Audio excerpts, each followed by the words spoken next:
Hello दोस्तों, मेरा नाम है प्राजक्ता और आपका evidyarthi.in में बहुत बहुत स्वागत है।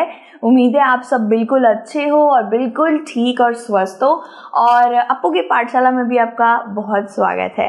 तो यार सबको मेरा प्यार भरा नमस्कार। और जैसा आप जानते ही हो दोस्तों, हम लोग कर रहे थे आपका पाठ नंबर 2 जो है स्वास्थ्य में सरकार की भूमिका, आपकी नागरिक शास्त्र की किताब से।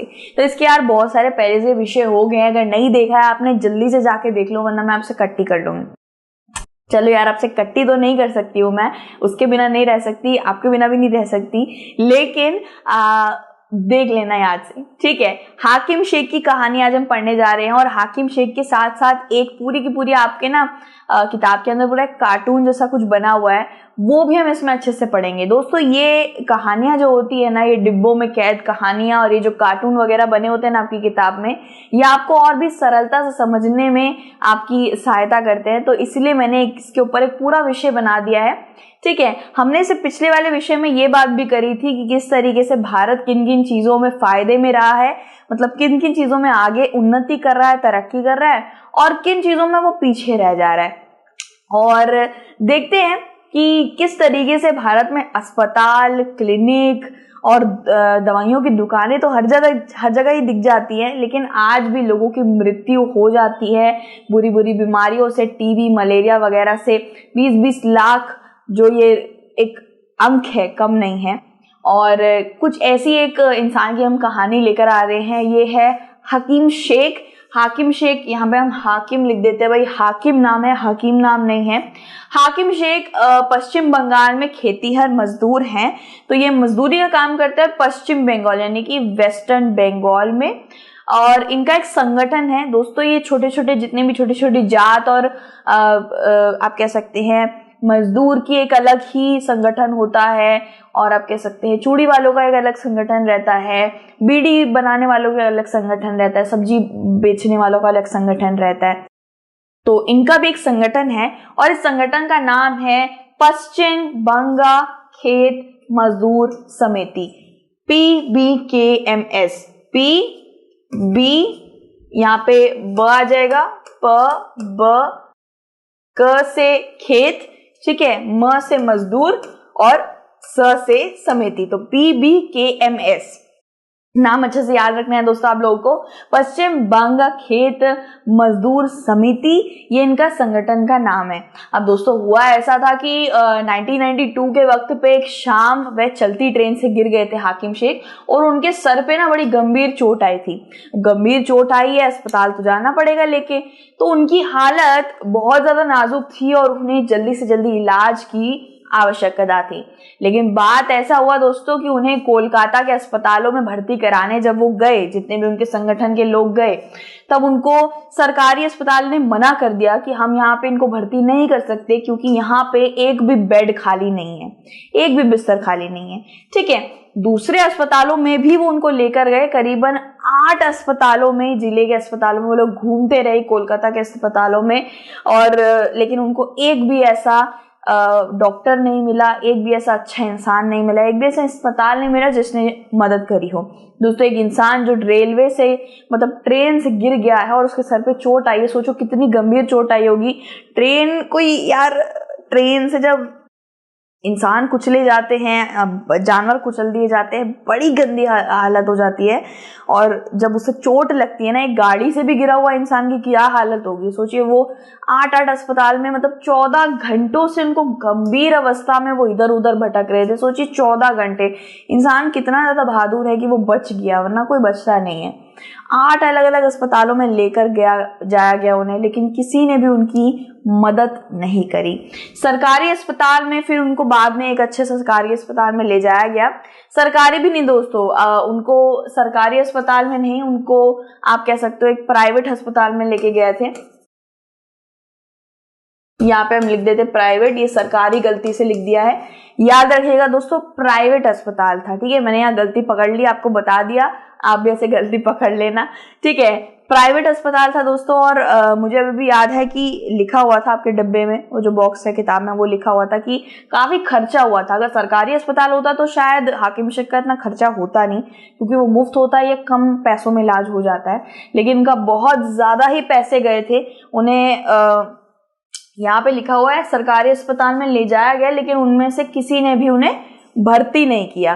फिर बाद में उनको प्राइवेट अस्पताल में लेके गए थे। जी हाँ, ये वाला, ये यहाँ सही लिखा हुआ था, सरकारी लिखा हुआ था। ठीक है, यहाँ पे भाई फिर से सरकारी कर देते हैं। अरे मेरे भाई माफ करना मुझे, लेकिन अगर ऐसा कहीं भी लिखा रहे सरकारी अस्पताल तो यार गलत होगा। वो निजी अस्पताल में लेके गए थे उनको, ये चीज आपको याद रखनी है। सरकारी और निजी दोनों अलग होते हैं। निजी अस्पताल यानी कि प्राइवेट अस्पताल, वहां पैसा बहुत ज्यादा लग जाता है और सच में अंत में जाकर उनको अपना पैसे की झोली निकालनी पड़ी, सारे पैसे लुटाने पड़े, फिर जाकर उनको इलाज मिला है। सोचिए एक साधारण सा मजदूर क्या कितने पैसे दे पाता, लेकिन अंत में उन्हें एक निजी अस्पताल में ले जाके भर्ती कराया गया, उनका इलाज हुआ, फिर बाद में उनके बहुत सारे पैसे खर्च हो गए। ठीक है, अब दोस्तों क्या हुआ, जिन अस्पताल ने उन्हें भर्ती करने से इनकार कर दिया था ना, उनके उपेक्षण पूर्ण रवैये से, मतलब जो रवैया रहा है उन अस्पतालों का, उससे हाकिम शेख को बहुत नाराजगी हुई, बहुत गुस्सा आया। इसलिए उन्होंने और PBKMS ने सबने मिलकर, इस पूरे संगठन ने मिलकर ये चीज सोची कि अब हम मुकदमा दायर करेंगे इनके खिलाफ, जो बिल्कुल सही बात है ना। अब बाद में यही हुआ था कि जो कोर्ट था उन्होंने इनके खिलाफ सख्त कार्रवाई करी और फिर इनको जितना भी इनका पैसा खर्च हुआ था अस्पताल में, मुआवजे के तौर पर इनको वापस मिला। दोस्तों देखा जाए तो मुआवजा वगैरह तो चलो ठीक है, लेकिन एक व्यक्ति 14-14 घंटे तक वो एक जगह से दूसरी जगह मंडरा रहा है, भाई उसका सर फूटा हुआ है और कोई इनको भर्ती करना नहीं चाह रहा है, तो ये स्थिति बहुत ज्यादा बुरी है। चलो ये तो बहुत पुरानी बात है, 1992 की बात बताई गई है, लेकिन फिर भी साल समय कुछ भी हो, उन्नति तो करना चाहिए ना। मतलब इतने अस्पताल होकर क्या फायदा, अगर एक व्यक्ति को मृत्यु की घाटी उतारना है तो अस्पताल भी नहीं बनना चाहिए। ठीक है, कोई इलाज तो दे नहीं रहे, मतलब जब तक जेब से पैसे ना निकले तब तक कोई व्यक्ति मदद नहीं करता है, ऐसा भी है भाई। तो एक इलाज की खर्च, अब यहाँ पे हम एक दूसरी कहानी पढ़ने वाले हैं दोस्तों, एक ऐसी कहानी जहाँ पे आपको पता चलेगा कि निजी अस्पताल में जो लोग जाते हैं उनको क्या एक अनुभव मिलता है और जो सरकारी अस्पताल में लोग जो जाते हैं अपना इलाज कराने उनको क्या अनुभव मिलता है। लेकिन उससे पहले मैं आपको अपना अनुभव बता देती हूँ दोस्तों। मैं दोनों निजी और सरकारी अस्पताल में आराम से गई हूँ, सरकारी वाले में ज्यादा गई हूँ। सरकारी अस्पताल का मैं नाम तो नहीं बता सकती यार आपको, लेकिन वो शायद गुड़गांव या नोएडा की तरफ पड़ता है और बहुत अच्छा अस्पताल था, प्राइवेट से कम नहीं था। ठीक है, और वहां पे, और मैं सफदरजंग भी गई हूँ, उसका नाम मैंने बता दिया। तो मुझे सफदरजंग इतना ज्यादा मुझे वैसा तो लगा नहीं, मतलब काफी वैसी हालत थी वहां पे, सच्ची बताना चाहती हूँ मैं, क्योंकि मेरी दादी वहाँ पे एडमिट थी और वो वहीं पे उन्होंने अपने प्राण त्याग दिए थे। उनको एक इतनी ज़्यादा अच्छी वो मिल नहीं रही थी, जितने भी उनको फैसिलिटी वगैरह मिलनी थी वो नहीं मिल रही थी। तो दोस्तों देखा जाए तो सरकारी अस्पताल कुछ कुछ बहुत अच्छे भी होते हैं, ऐसा नहीं है कि सारे बुरे होते हैं। और बात करी जाए तो उस अस्पताल की, गुड़गांव वाले की, वहाँ मैं गई थी, बहुत बढ़िया, वहीं से टाइफाइड और जो भी थे मेरे को हुआ था वो ठीक हुआ था। और मैं निजी अस्पताल में जब गई थी तब मेरा अलग से बेड था, मेरे पास 2-2 नर्सें बैठी रहती थी, मेरा पूरा स्पंज हुआ था और मेरा बुखार उतारा गया था। डॉक्टर को मैंने थैंक यू भी बोला था भाई, और पूरा AC लगा हुआ था। तो निजी अस्पताल की बात अलग है, उसमें मज़ा अलग आता है, लेकिन उसके लिए पैसे टोंका भी निकालना पड़ता है। तो यहाँ पे देखिए दोस्तों, एक इलाज की खर्च, ये हमारा विषय है अभी का इस कहानी का। अमन और रंजन अच्छे दोस्त हैं, रंजन का परिवार। अब दोस्तों अब हम कुछ 2 बच्चों के बारे में पढ़ने वाले हैं, एक है अमन, एक है रंजन। जो रंजन है ना, वो एक अच्छे फलते फूलते परिवार से आता है, मतलब उसको पैसे की कमी नहीं है। और अमन जो है वो थोड़ा सा साधारण व्यक्ति है, हम लोगों की तरह आम आदमी। ठीक है, तो यहाँ पे देखिए, अरे अमन बड़े दिनों बाद मिले, कैसे हो? तो ये रंजन बोल रहा है इसको, रंजन ने चश्मा लगा रखा है, इससे आपको पता चल जाएगा रंजन कौन है, अमन कौन है। साधन संपन्न है, जबकि अमन के माता पिता को अपने जीवन यापन के लिए संघर्ष करना पड़ता है। तो दोस्तों याद रखिएगा, अमन थोड़ा सा संघर्षकारी व्यक्ति है भाई, उसके मम्मी पापा ने संघर्ष करा है, आम इंसान है, आम परिवार है उसका। और रंजन का परिवार अच्छा है, फलता फूलता। अब यहाँ पे देखते हैं दोस्तों, ये वाला रंजन है जिसने चश्मा पहन रखा है। ठीक है, मुझे वायरल बुखार हो गया था और अस्पताल जाना पड़ा था, अमन रंजन को बोल रहा है।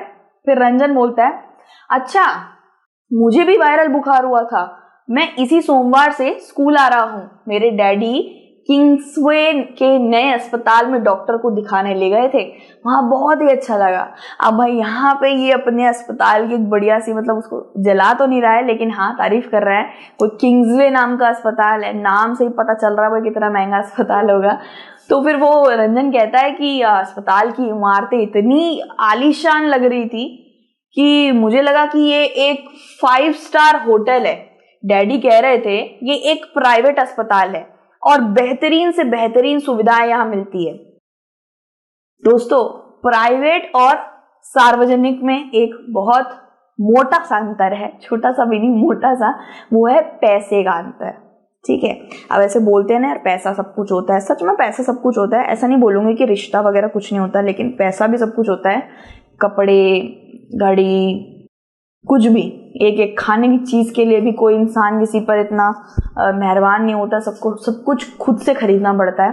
ठीक है, और पैसा नहीं है तो कुछ नहीं है, ऐसा भी बोला जाता है। ये आप मानो, ठीक है, ये तो मानने वाली बात है दोस्तों।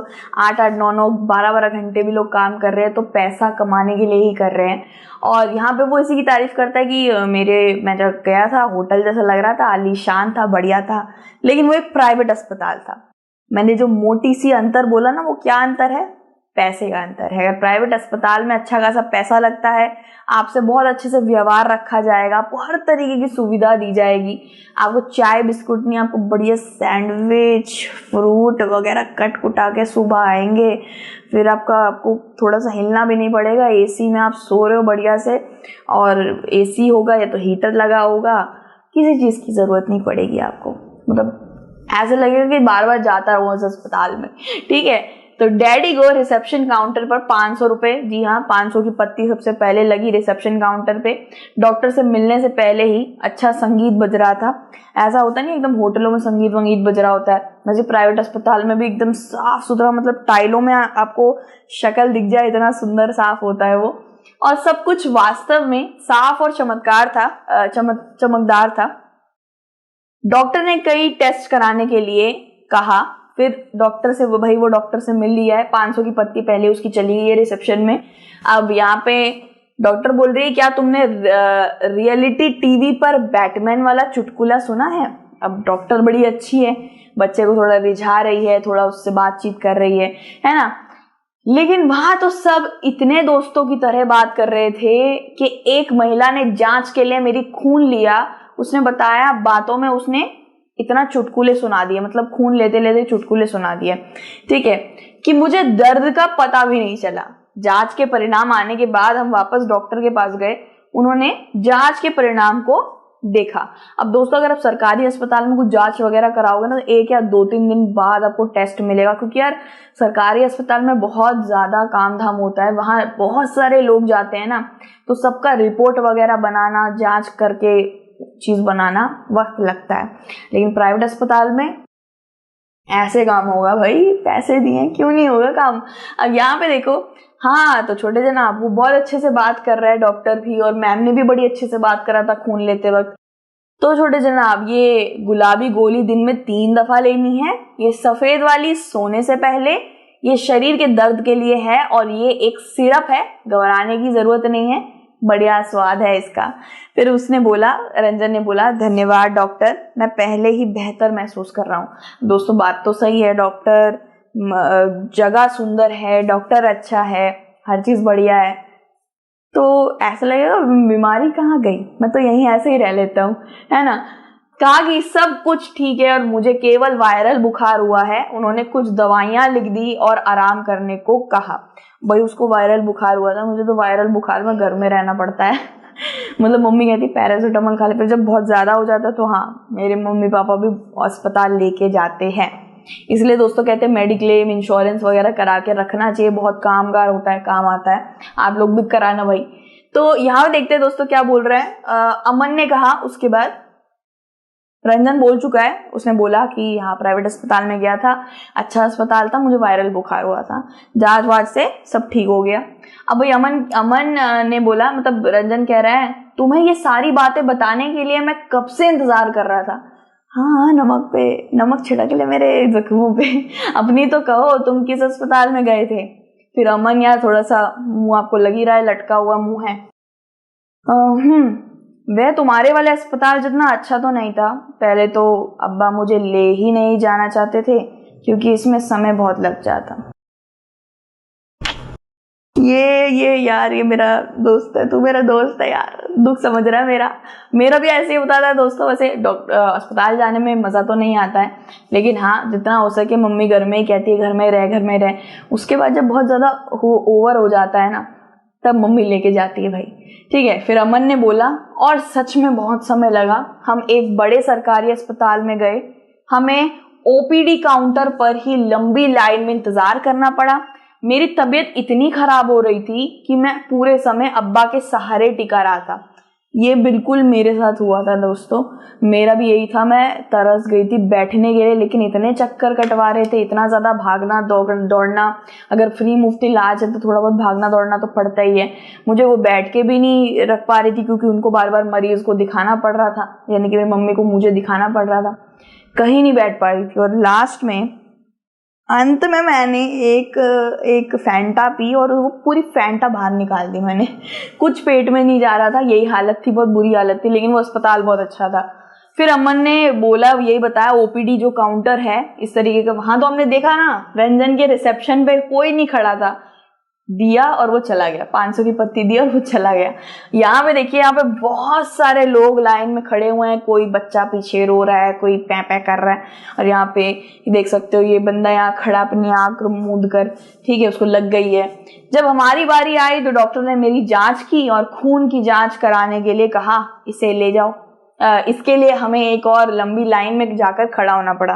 अब उसकी जांच, भाई रंजन की जांच तो बिठाकर मैम ने बैटमैन का चुटकुला सुनाते हुए कर दी थी। वहीं पे यहाँ पे ओपीडी काउंटर के लिए अलग लाइन, खून के लिए अलग लाइन, हर चीज के लिए अलग अलग लाइन लगी हुई थी। वह भी लोगों की भीड़ उमड़ रही थी, कुछ इस तरीके से भीड़ उमड़ रही थी अच्छी खासी। ठीक है, फिर अमन ने बोला हमें 3 दिनों के बाद खून की जांच का परिणाम मिला। दोस्तों सरकारी अस्पताल में उसको 2-3 दिन के बाद जांच की रिपोर्ट मिली।